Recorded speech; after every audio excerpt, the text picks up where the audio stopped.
ಇನ್ನು 43 criminal case ಹಿಂಪಡೆದ ಸರ್ಕಾರದ ಕ್ರಮಕ್ಕೆ ಹಿನ್ನಡೆಯಾಗಿದೆ. ಸರ್ಕಾರದ 2024ರ ಅಕ್ಟೋಬರ್ 15ರ ಆದೇಶ ರದ್ದುಪಡಿಸಿದ ಹೈಕೋರ್ಟ್ ಸಿಜೆ ಎನ್ವಿ ಅಂಜಾರಿಯಾ ನ್ಯಾಯಮೂರ್ತಿಗಳಾದ ಕೆವಿ ಅರವಿಂದ್ ಅವರ ಪೀಠ ಆದೇಶವನ್ನ ಕೊಟ್ಟಿದೆ. ಸರ್ಕಾರದ ಕ್ರಮವನ್ನು ಪ್ರಶ್ನೆ ಮಾಡಿ ಸಾರ್ವಜನಿಕ ಹಿತಾಸಕ್ತಿ ಅರ್ಜಿ ಸಲ್ಲಿಕೆಯಾಗಿತ್ತು.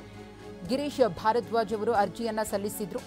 ಹುಬ್ಬಳ್ಳಿ ಗಲಭೆಕೋರರ ಕೇಸ್ ವಾಪಸ್ಗೆ ಸರ್ಕಾರ ಮುಂದಾಗಿತ್ತು ಅಂತ ರಾಜ್ಯ ಸರ್ಕಾರದ ಆದೇಶವನ್ನು ರದ್ದು ಮಾಡಿದೆ ಹೈಕೋರ್ಟ್. ಈ ಮೂಲಕ ರಾಜ್ಯ ಸರ್ಕಾರಕ್ಕೆ ದೊಡ್ಡ ಮಟ್ಟದಲ್ಲೇ ಹಿನ್ನಡೆಯಾಗಿದೆ.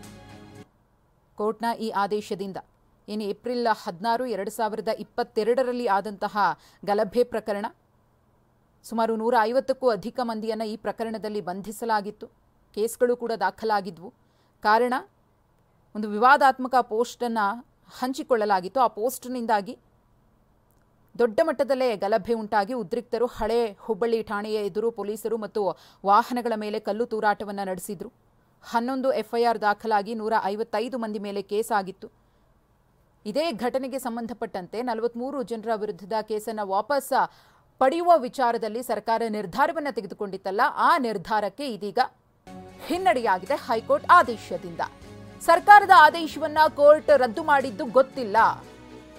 ಈ ಬಗ್ಗೆ ತಿಳಿದುಕೊಂಡು ಮಾತನಾಡ್ತೇನೆ ಎಂದಿದ್ದಾರೆ ಸಿಎಂ ಸಿದ್ದರಾಮಯ್ಯ. ಬೆಂಗಳೂರಿನಲ್ಲಿ ಕೋರ್ಟ್ನ ಆದೇಶದ ಬಗ್ಗೆ ಸಿಎಂ ಸಿದ್ದರಾಮಯ್ಯನವರ ಪ್ರತಿಕ್ರಿಯೆ.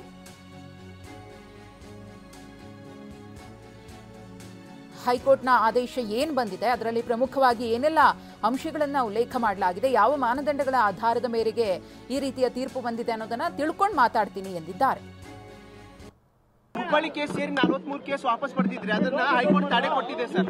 ಯಾರು? High court sir. ಈ ಹುಬ್ಬಳ್ಳಿ ಕೇಸ್ ಸೇರಿ 43 ಕೇಸ್ ವಾಪಸ್ ಪಡೆದಿದ್ರೆ ಅದನ್ನ ಹೈಕೋರ್ಟ್ ತಡೆ ಕೊಟ್ಟಿದೆ ಸರ್. ಯಾರು? High court sir. ಈ ಹುಬ್ಬಳ್ಳಿ ಕೇಸ್ ಸೇರಿ 43 ಕೇಸ್ ವಾಪಸ್ ಪಡೆದಿದ್ರೆ ಅದನ್ನ ಹೈಕೋರ್ಟ್ ತಡೆ ಕೊಟ್ಟಿದೆ ಸರ್. ಯಾರು? High court sir.